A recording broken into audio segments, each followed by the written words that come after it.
Bonjour et bienvenue. Aujourd'hui, on s'attaque à un sujet qui préoccupe vraiment beaucoup de monde. La chute de cheveux. On a tous connu, je pense, ce petit moment de panique en voyant plus de cheveux que d'habitude sur la brosse. Alors pour y voir plus clair, on va se baser sur un article très complet du blog Madame la Présidente. Bonjour. Oui, et l'objectif, c'est vraiment de démêler un peu tout ça, parce que l'univers des soins capillaires est immense, parfois déroutant. C'est ça, on se sent vite perdu. Exactement. L'idée, c'est de bien distinguer, disons, les approches de fond des traitements d'urgence en s'appuyant sur l'analyse de notre source. On a vraiment l'impression d'être face à une jungle de produits. D'ailleurs, l'article il commence par rappeler que cette chute peut avoir des origines très diverses, n'est-ce pas? Oui, et c'est le point de départ fondamental. On y retrouve les suspects habituels, une carence en fer, en zinc ou en vitamines. Le stress aussi, j'imagine? Un pic de stress, bien sûr, ou tout simplement le cycle de vie naturel du cheveu. En fait, le message clé, c'est que le cheveu est un peu comme un baromètre de notre état général. Une chute anormale, c'est souvent un signal. Et face à ce signal, on cherche la solution la plus rapide. Un nom revient absolument partout. Le minoxidil. L'article en parle bien sûr, mais avec beaucoup de précautions. Oui. Alors ma question c'est, pourquoi insister autant sur les mises en garde? On a l'impression que c'est un produit banalisé. C'est une excellente question et c'est au cœur du sujet. L'article le recadre très bien. Le minoxidil, ce n'est pas un produit cosmétique, c'est un médicament. Ah d'accord. Et comme tout médicament, il a un mode d'action pharmacologique, mais aussi des effets secondaires potentiels. Il ne s'utilise pas à la légère. Ils font un diagnostic en fait. Voilà. Le point central, c'est qu'il doit répondre à un diagnostic médical. L'utiliser sans savoir si c'est adapté, c'est un peu comme prendre un antibiotique sans savoir si on a une infection bactérienne. Je vois. Ils traitent un symptôme, mais pas forcément la cause profonde si c'est par exemple une carence alimentaire. C'est exactement ça. C'est un rappel important. Ça peut même faire un peu peur de se lancer là-dedans.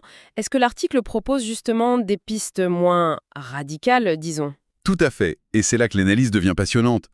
Elle propose de renverser la logique. Au lieu de se demander quel produit appliquer sur mes cheveux, la première question devrait être de quoi mon corps et mes cheveux ont-ils besoin? C'est une philosophie qui part de l'intérieur. Oui, l'idée est de construire un cheveu sain et résistant à la base. C'est un changement de perspective total. On pense souvent soins en termes de shampoing, de masque. Des choses qu'on applique, oui. Mais ici, l'approche est de bâtir le cheveu avant même sa pousse. Concrètement, ça se traduit comment? Par des actions très ciblées. Si le problème vient d'une carence, la solution est de la combler. Via l'alimentation ou des compléments. Précisément. Si les cheveux sont fatigués, cassants, on va privilégier des routines de soins très douces, très hydratantes. Et pour le cuir chevelu?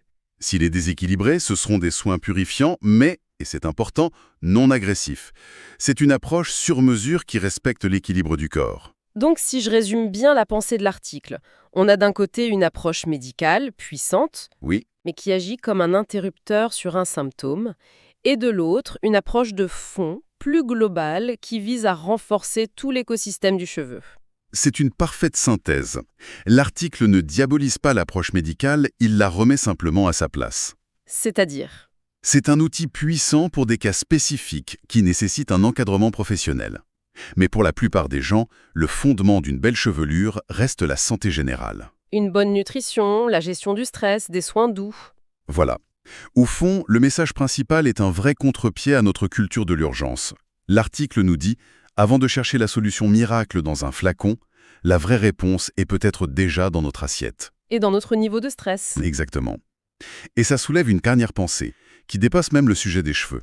Je vous écoute. À quel point sommes-nous vraiment à l'écoute des signaux que notre corps nous envoie? Une chute de cheveux, une fatigue chronique, des problèmes de peau, ce n'est souvent pas le problème lui-même. C'est le symptôme visible d'un déséquilibre plus profond. Le vrai soin, finalement. C'est peut-être d'apprendre à décoder ces messages.